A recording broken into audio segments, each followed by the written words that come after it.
तरुण के साथ फिर से जुड़ते हैं और एक बढ़िया एक्सक्लूसिव तरुण हमारे साथ लेकर आए हैं। बताएं तरुण।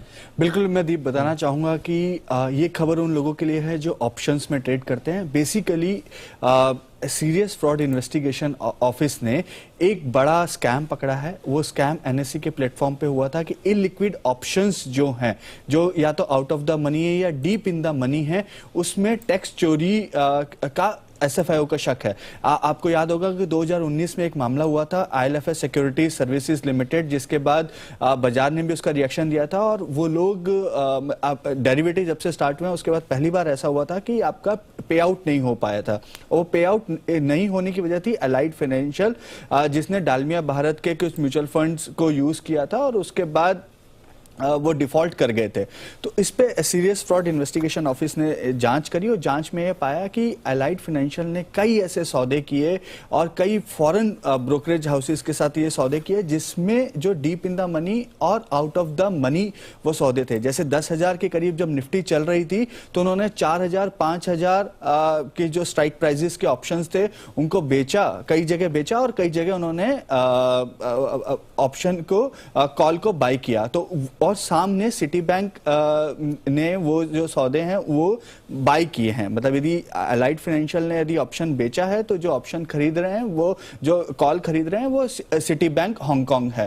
तो एक जो सीरियस फ्रॉड इन्वेस्टिगेशन ऑफिस ने अपनी जो इंटरव्यू रिपोर्ट सबमिट करी है उसमें ये साफ तौर से शक जताया कि ये इस तरीके के जो सौदे हैं जो लिक्विड हैं ऑप्शंस में, ये एक टैक्स चोरी के लिए यूज किए जा सकते हैं। और इसका पूरा ब्यौरा उन्होंने इनकम टैक्स डिपार्टमेंट और सेबी दोनों को दिया है। सेबी ने भी इस केस की जांच की थी, लेकिन इस ट्रांजैक्शंस के बारे में उन्होंने अपनी रिपोर्ट में कोई जिक्र नहीं किया था। लेकिन अब एसएफआईओ ने इस तरीके के करीबन 5 से 6 ट्रांजैक्शंस को पकड़ा है और करीबन 1,000 करोड़ के ट्रांजैक्शंस यहां पर हुए हैं, जो कि आप दिसंबर में खड़े हैं तो जून का ऑप्शन बाय कर रहे हैं और सिटी बैंक या जो बाकी दूसरी विदेशी कंपनीज हैं, विदेशी ब्रोकरेज हाउसेज हैं, वो उसको खरीद रही हैं।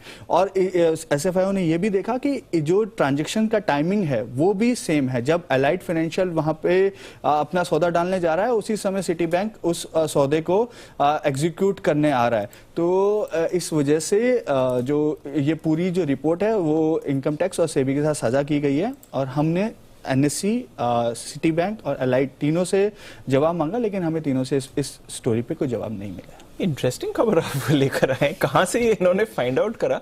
और 1,000 करोड़ है, बड़ा अमाउंट है, बट और भी आप कह रहे हैं कि एक और भी एंटिटीज हैं जो ऐसे काम कर रहे हैं? बिल्कुल, ये कई सारी ऐसी एंटिटीज हैं जो इस तरीके का काम कर रही है। क्योंकि सिटी बैंक का नाम हम अभी इसलिए ले रहे हैं क्योंकि उनका सबसे ज्यादा ट्रांजैक्शन उनके साथ हुई है।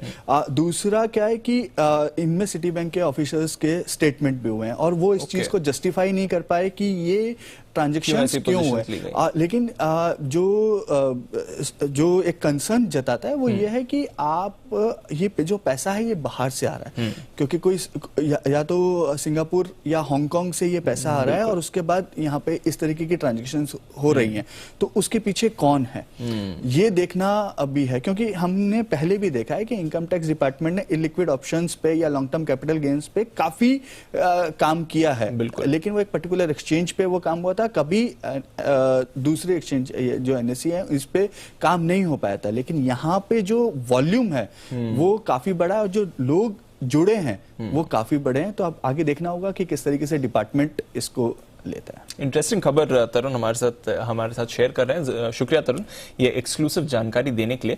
तो अब टैक्स अथॉरिटीज और एसएफआईओ की निगरानी बढ़ती हुई दिखेगी इन इलिक्विड ऑप्शंस पर पोजीशंस लेने पर और किस तरह इसका इस्तेमाल किया जा रहा है।